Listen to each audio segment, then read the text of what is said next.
Hola a todos, bienvenidos de nuevo al canal, soy Gostilian. Hoy os traigo una nueva colaboración con Do It Games. Traemos el prototipo de Statecraft, un nuevo juego de David Vilches sobre política, pero bastante sencillito, unas mecánicas muy simples y muy chulas. Así que nada, no me enrollo más, vamos a la mesa y vamos a ver cómo se juega Statecraft. Vamos a empezar viendo lo que es un poco la preparación de la partida. Vamos a colocar el tablero principal en la mesa, el marcador de ronda en la 1, los recursos en este orden: comida, mercancía, petróleo y bienes de lujo o diamantes. Vamos a colocar cerca de la mesa lo que son los dados, los recursos y todas estas cosas. Vamos a elegir cada jugador uno de los poderes. En este caso, en la partida de demostración, vamos a hacerlo con Estados Unidos y China. Y a continuación a cada jugador le repartimos las cartas de líderes de su nación. Vamos a tener que mezclarlas y sacar dos cartas para cada uno de los jugadores. Pues en este caso, pues las que correspondan. Entonces cada uno de los jugadores va a tener que elegir uno de los líderes. Por ejemplo, en el caso de Estados Unidos vamos a elegir George W. Bush. Y en el caso de China, pues vamos a elegir, por ejemplo, Li Peng. No se enseñan los líderes hasta que los dos jugadores lo han elegido, entonces se ponen boca arriba. Si os fijáis, aquí hay un numerito que es la reputación inicial. El chino empieza en -1 y el americano empieza en 0. Así que cogemos estos marcadores y los colocamos en el sitio correspondiente. Pues lo que hemos dicho, el chino en -1 y el americano en el 0. Y ya tendríamos otra parte de la preparación. Las cartas de líderes tienen varias partes. Aparte del retrato, el nombre, tenemos el objetivo de este personaje, que después veremos cuando actúa, y tenemos una habilidad especial que nos marca en rojo cuándo sucede y en negro qué es lo que sucede. Y tenemos también aquí abajo la configuración inicial de países que veremos a continuación. A continuación lo que vamos a hacer es crear el grid de países, los países con los que vamos a jugar. ¿Cómo se seleccionan? Pues mirad, como os decía, en la carta de líder, en la parte de abajo, nos sale una lista de países, tanto en el americano como en el chino. Entonces esos 4 países son estos 4 por la carta del americano, estos 4 por la carta del chino, y después sacamos al azar tantos países como número de jugadores. En este caso hemos sacado 2. ¿Qué más tendríamos que hacer? Colocar una ficha de influencia en la parte de gobierno de cada uno de los países en función del presidente que ha sacado el país. Por ejemplo, como estos 4 de aquí los ha sacado Bush, pues ya colocamos el marcador naranja marcando que estos países están gobernados con gobiernos afines al americano. Fijaros que además esta franja ya marca el color del jugador que inicia con el control. Y después tendríamos el chino y haríamos lo mismo, colocaríamos los marcadores de su color en los países correspondientes. En esto no colocaríamos nada de momento. Después, para acabar de hacer el asunto, tenemos esta bolsa, es una bolsa opaca, que va a servir para las votaciones. Entonces, aquí lo que vamos a colocar es inicialmente 2 fichas de cada uno de los jugadores. Las fichas de influencia, cuando están encima de una carta, son fichas de influencia, y cuando están dentro de la bolsa, son votos. Así que colocamos 2 del americano, 2 del chino, y tenemos que colocar 3 blancas que representan manifestantes, ¿vale? O sea, gobiernos alternativos o manifestantes en los países, después lo veremos. Y los colocamos también en la bolsa como iniciales. Deciros que las cartas de países tienen varias partes, ¿no? Los países, por ejemplo, que son musulmanes son de color verde y nos va a aparecer este icono en la parte de arriba. Y vamos a tener varias situaciones que después veréis durante la partida. Básicamente tenéis este valor, que es la estabilidad. Contra más alta, más estable es el país. Tenéis el nombre del país, tenéis una ilustración. Aquí tenemos el color del país y aquí tenemos los cubos que se dan a los países que participan en un conflicto. Después veremos cómo va esto. Y abajo los recursos que provee cada uno de los países. Y como veis, el esquema se repite. No es nada complicado, pero bueno, os lo explico ahora para que más o menos os suene de cara a lo que viene después. El juego consta de 4 rondas y cada ronda consta de una serie de fases. La fase de agenda, la fase de ejecución de la agenda, la fase de gobernación, la fase de resolución del grid de países, la fase de declaraciones y la fase de mantenimiento. Entonces, vamos a ir viendo cómo se resuelven todas estas fases. Como veis, tenemos aquí el grid de países. Voy a intentar ir moviéndome así para que lo veáis bien de cerquita y no haya ningún problema. En la fase de agenda, cada uno va a tener su país delante y lo que va a hacer es utilizar estas pantallas para tapar esta parte de aquí abajo, que es la parte de agenda, para que el resto de jugadores no vean qué es lo que hace. Entonces, cada jugador tiene 5 fichas de su país y en secreto va a decidir dónde asigna la influencia. Que como veis puede ser, o sea, dónde asigna puntos, en debate, influencia, soborno y espía. Y entonces, después de hacer esto, vendría la siguiente fase, que sería la ejecución de la agenda que vemos a continuación. La primera parte de la ejecución de la agenda es el debate. El debate es muy fácil, simplemente cogemos la ficha y las introducimos en la bolsa de votos. Después vendría influencia. Influencia es un poco más complicado, porque influencia vamos a utilizar esas fichas para colocarlas en los países. Entonces, ¿qué estas fichas que van a provocar? Pues que hayan cambios de gobiernos afines y es uno de los cores del juego. Digamos que el juego gira alrededor del control de los países que tenemos encima de la mesa. Entonces, claro, la influencia va a tener mucha importancia, así como el soborno y tal. Entonces, las fichas que tengamos en la influencia, lo que vamos a hacer es ir colocándola en los países. ¿Qué va a pasar? Que en función de cómo se coloquen las fichas y quién las ponga, cómo las quite y tal, pues los países van a ir cambiando de control. Vamos a poner un ejemplo con Nigeria. En el caso de que, por ejemplo, el americano pusiera 2 fichas de control, ¿qué pasaría? Que como tiene más fichas de influencia que el chino, automáticamente esto pasaría a esta situación. ¿Vale? Pasaría a ser un gobierno afín del americano, con lo cual en la fase correspondiente se llevaría los beneficios de este país. ¿Qué pasa si el americano solamente coloca una ficha? Que no hay cambio. No hay cambio porque tienes que superar las fichas de influencia que tiene el otro jugador. Después veremos que con los sobornos se puede hacer otro tipo de acción. Pero bueno, os explico primero del tirón qué es lo que puede pasar aquí. Fijaros que aquí hay un número que os decía que marcaba la estabilidad. Esto significa que como mucho pueden haber 3 fichas encima de una carta. Por ejemplo, si estuviéramos así, estaríamos bien. Además nos marca el número de fichas máximo que puede tener un jugador. O sea, yo como jugador no puedo tener nunca más de 3 fichas. ¿Qué pasaría si, por ejemplo, se da esta situación y el americano decide poner 2 fichas para intentar ganar el gobierno? Pues en este caso lo que se generaría es un conflicto. Entonces, utilizaríamos estas fichas de aquí, la colocaríamos encima del país para marcar que hay un conflicto que vamos a tener que resolver en una de las fases futuras. Esto es básicamente muy por encima cómo funciona el tema de la influencia de los países. Tenemos que tener en cuenta que también va a haber la opción de que haya manifestantes, que son las fichas de color blanco. Entonces, las fichas de color blanco nunca van a tener el gobierno. Si, por ejemplo, tuviéramos esta situación, que aparece un segundo manifestante en el país, aquí lo que pasa simplemente es que el chino pierde control, pero no se colocan las fichas de manifestante aquí en ningún caso. Simplemente, pues bueno, pues hay un gobierno neutral que mira por el país y que no está subyugado a ninguna de las potencias que están jugando la partida. Y ya os digo, veremos después lo que pasa con los conflictos y qué pasa también con los sobornos. Pero básicamente la colocación de influencia es colocar influencia encima de los países y que se produzcan estos cambios de gobierno afines a un gobierno o a otro. Ojo, el orden de colocación de la influencia es siempre en orden de iniciativa. El orden de iniciativa es primero el que tenga más puntos de victoria, segundo el que tenga más puntos de victoria, etcétera, etcétera. Cosas a tener en cuenta. Cuando un país está en conflicto no se van a poder añadir influencias ni se va a poder utilizar soborno. ¿Cómo funciona el soborno? El soborno funciona de la siguiente manera. Si el jugador americano, por ejemplo, ha puesto un punto de soborno, lo que puede hacer es transformar una influencia china en una blanca. Y podría transformar una blanca en una suya. Pero esto, por ejemplo, si hacemos el recorrido entero, que sería un cambio y un segundo cambio, necesitaríamos 2 puntos de soborno para poderlo hacer. En un momento dado, nos puede interesar, por ejemplo, si la situación del chino es esta, y jugamos 2 puntos de soborno, podríamos convertir estas 2 amarillas en 2 blancas y el chino automáticamente perdería el gobierno de Nigeria.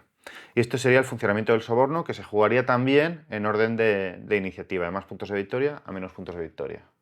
Finalmente tendríamos la última sección, la de espía, pero esto no se jugaría en la acción de ejecución de agenda, sino que durante un conflicto, si hubiera algún conflicto en el mapa, usaríamos las fichas de espía que hayamos colocado aquí. Si no se usaran las fichas de espía, porque veréis que son las únicas que van a quedarse aquí, si no se usaran, se mantienen aquí, así que podemos usarlas en el siguiente turno. Es decir, que añadimos este a las 5 acciones que ya le corresponderían al turno anterior. Si mantiene esta, pues tendría 6 acciones para colocar en la agenda. Ahora vendría la fase de gobernanza, que es donde vamos a entrar en el Foro de Davos, Fondo Monetario Internacional, la prensa y la ONU. Estos organismos internacionales, lo que vamos a hacer ahora es colocar los votos e influencias sobre estas organizaciones y después vamos a ejecutar la acción de cada una de estas organizaciones que le va a ejecutar el jugador que tenga más fichas encima. Entonces, ¿cómo sería la mecánica? Tenemos la bolsa, iríamos sacando uno a uno. Pues ahora el jugador naranja, el de Estados Unidos, decidiría, bueno, pues yo al Fondo Monetario Internacional. Sacaríamos otra ficha. Amarillo, el chino decide que va a la prensa. Y así iríamos sacando, veis que es una blanca, la dejamos en medio. Iríamos sacando fichas hasta que salieran 3 fichas blancas. Por ejemplo, sale el americano, va a Davos, sale el chino, se pone en la ONU, sale el americano, se pone en la prensa, sale otra ficha blanca y otra ficha blanca. Así que ahora lo que pasaría es que las fichas blancas volverían de nuevo a la bolsa. Y nos quedaría tal que así. Entonces ejecutaríamos las acciones de cada uno de estos grupos, de estas organizaciones internacionales, que veremos a continuación cuáles son. He puesto más fichas para que veáis más ejemplos de cómo se van a resolver las votaciones de cada elemento. Entonces, por ejemplo, voy a añadir uno más aquí, que me sirve mejor para el ejemplo. Empezaremos por el Foro de Davos. El Foro de Davos lo que va a hacer es que va a permitir quitar uno de los votos de cualquier otra organización. El voto que eliminemos vuelve a la reserva del jugador correspondiente. Puede ser de cualquier poder, incluso podría ser del que controla el Foro de Davos. ¿Cómo sabemos quién controla? Pues el que tiene más fichas. En el momento que lo comprobamos, el que tiene más fichas deja una sola ficha y el resto de sus fichas vuelven a su reserva personal. Si hubiera otros jugadores que han perdido, en lugar de la reserva personal se meterían en la bolsa de votación para una siguiente ronda. Entonces, aquí resolveríamos el Foro de Davos. Este vuelve también a la reserva personal y digamos que el jugador americano decide quitar esta ficha que iría a la bolsa. No, perdón, se va a la reserva del jugador, no vuelve a la bolsa. Y esto es lo que haría el Foro de Davos. El Fondo Monetario Internacional lo que haría es que puede intercambiar 2 recursos de puntuación, que después veremos cómo afectan a la puntuación. Pero básicamente lo que haría el jugador que gana aquí sería cambiar 2 recursos adyacentes para variar el precio y los puntos de victoria que va a dar al final. Pero bueno, resolvamos esto. ¿Esto cómo queda? El que gana es el jugador naranja. Así que una ficha a la reserva personal y el que pierde es el chino, que se va la ficha a la bolsa de votos. Entonces el jugador naranja resuelve el Fondo Monetario Internacional y, por ejemplo, decide intercambiar este recurso por este. Tienen que ser recursos adyacentes para intercambiarlos. Y ya está, esto ya volvería a la reserva personal. Prensa. En este caso hay empate. En caso de empate, ¿qué pasa? Pues que nadie se lo lleva. Se va todo a la bolsa de votación. Y finalmente la ONU. La ONU funciona un poco diferente porque lo que tenemos es un mazo de cartas que va cambiando cada ronda y entonces lo que nos dice es que el que gana se lleva el beneficio de aquí arriba y el que pierde se lleva el perjuicio de aquí abajo. Después veremos un poquito lo que significa cada uno de estos símbolos. Y con esto habríamos acabado esta fase. Ahora iríamos a la resolución de la matriz de países. Entonces, ¿cómo se resolverían? Siempre así y así. O sea, cada línea iríamos resolviéndola de izquierda a derecha. ¿Cómo resolveríamos? Pues miramos si hay una potencia que es la que gobierna, en este caso pues Estados Unidos aquí está con el poder, y entonces se llevaría los beneficios de la carta. Aquí, por ejemplo, que aparecen hidrocarburos, miraríamos el precio de los hidrocarburos. Ahora mismo, por ejemplo, está en 1. Pues como hay un hidrocarburo, se llevaría un punto de victoria, 1 por 1, 1. Y esto significa que pondríamos una rebelión, o sea, pondríamos un manifestante en uno de los países gobernados por el jugador de Estados Unidos, por ejemplo. Pues ahora mismo, por eso la gracia de hacerlo en orden, tendría que elegir uno. Este está en conflicto, con lo cual tendría que ser uno de estos dos. Imaginaros que pone México y México, por lo tanto, como tiene un manifestante, bueno, sigue gobernando porque está empatando, pero está a puntito a puntito. Y esto sería resuelto. Y así iríamos resolviendo todos los países. Me salto el del conflicto para que lo veáis después. Aquí, por ejemplo, hidrocarburos sería un punto, los alimentos, como se cambió antes, sería un punto también, así que serían 2 puntos. Aquí pues 3 puntos, hidrocarburos es un punto. Si tuviéramos algo de joyas, por ejemplo México, sería joyas 2 puntos porque es como está marcado ahora en el mercado. 2 más 0 de de las cajas, más 1 del alimento, pues serían 3 puntos. Y así iríamos mirando. Entonces, si tenéis dudas con algún icono, tenéis la referencia en el manual. Por ejemplo, esto lo que nos haría es poner un voto nuestro en la bolsa diplomática. Si tenemos el cheque hacia arriba, esto sería que incrementamos en 1 el marcador de popularidad que tenemos arriba de la derecha del tablero principal, una mano hacia abajo es que disminuye. Y así, bueno, todos los iconos ya os digo que tenéis al final del manual para hacer la consulta. Y entonces la mecánica esa sería resolviendo los países. ¿Qué pasa cuando encontramos un país, como en el caso de Bosnia y Herzegovina, que está en conflicto? Porque hay más fichas que las que marca la estabilidad del país. Pues ahora lo vemos. Pues en este caso vamos a tener que recurrir a los dados. Voy a retirar el marcador, vamos a poner aquí al lado, porque habría un conflicto. Como he comentado, hay más fichas de influencia que lo que puede soportar el país. ¿Cuántos dados tiraríamos cada uno? O sea, al final el objetivo, los dados son caras blancas y tienen 2 caras con una diana. Cada diana es un éxito, entonces tenemos que sacar más éxitos que el rival. Comenzaría, por ejemplo, el jugador amarillo, le tocaría, en este caso, perdón, esto estaría así, porque pese a estar en conflicto hay uno que gobierna. ¿Vale? Entonces el amarillo no gobierna, con lo cual tendría 1 por esta ficha y después 3 por los dados que aparecen aquí abajo. Le tocarían 4 dados al amarillo. ¿Cuánto les tocaría al naranja? Pues el naranja tiene 2 de influencia, más 3 que marca la carta, más 1 adicional por tener el gobierno. Con lo cual, como veis, es más complicado quitarle a alguien el gobierno. Entonces, por ejemplo, pues tiraría el jugador americano 4, sacaría 0, y el jugador chino tiraría los 4 que le corresponden. Y como saca el -1, lo que pasa es que toda la influencia americana se va del país, el conflicto se soluciona y el chino pasa a controlar Bosnia. Más cosas sobre los conflictos. También se podría dar esta situación, que por ejemplo que hubiera manifestantes. Esto es un país en conflicto. Aunque no sea un jugador, hay manifestantes. Con lo cual aquí tendríamos que uno de los otros jugadores pues tiraría los 4 dados del manifestante, 1 más 3, y al chino le corresponderían 2 más 1 por el gobierno, más 3, tendría que tirar 6 dados. Imaginemos que el chino tiene un espía. Ahora veis la dinámica del espía. Tiramos los dados. Y entonces podemos gastar un espía para volver a tirar el número de dados que queramos. Por ejemplo, en este caso, pues me quedo evidentemente con los 2 que me han salido ok, gasto un espía y vuelvo a tirar estos 4. Pues mira, me ha salido 0 otra vez, pero me podría haber salido, por ejemplo, un 1 más y tendría un punto más para resolver el conflicto.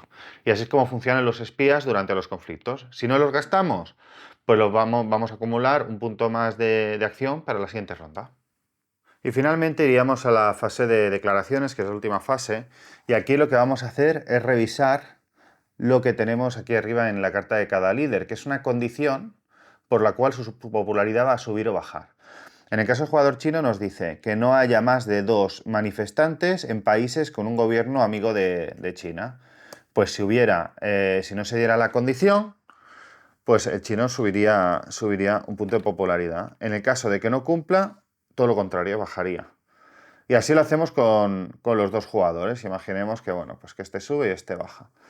Después de hacer la modificación, ojo, que esto no sé si lo expliqué antes, el jugador que consigue el control de la prensa, lo que va a hacer, quizás no deberíamos quitar la ficha, antes de... Aquí es otra cosa que me he colado. Las fichas del ganador se dejan y se quedan acumuladas para la siguiente ronda. Antes las he retirado, pero en realidad se dejan porque quedan permanentes para la siguiente ronda y eso es un voto que ya tiene el jugador que la había controlado en el último turno. Aprovecho para corregir ese error. Entonces miramos el jugador que tiene el control de la prensa y el jugador de la prensa, si por ejemplo es el chino, si no le toca subir porque no ha cumplido, pues no sube, pero en ningún caso va a bajar. queda bloqueado aquí. La prensa lo que evita es que baje la popularidad del líder. Entonces, una vez resuelto esto, vamos a aplicar la acción que hay justo debajo. Aquí, por ejemplo, es sustituir una influencia afín o sea, 2 influencias afines por 2 manifestantes. Esto es hacerlo solo una vez. Aquí nos permite poner un manifestante en cualquier país, sea nuestro o del otro jugador. Aquí nos permite poner 2.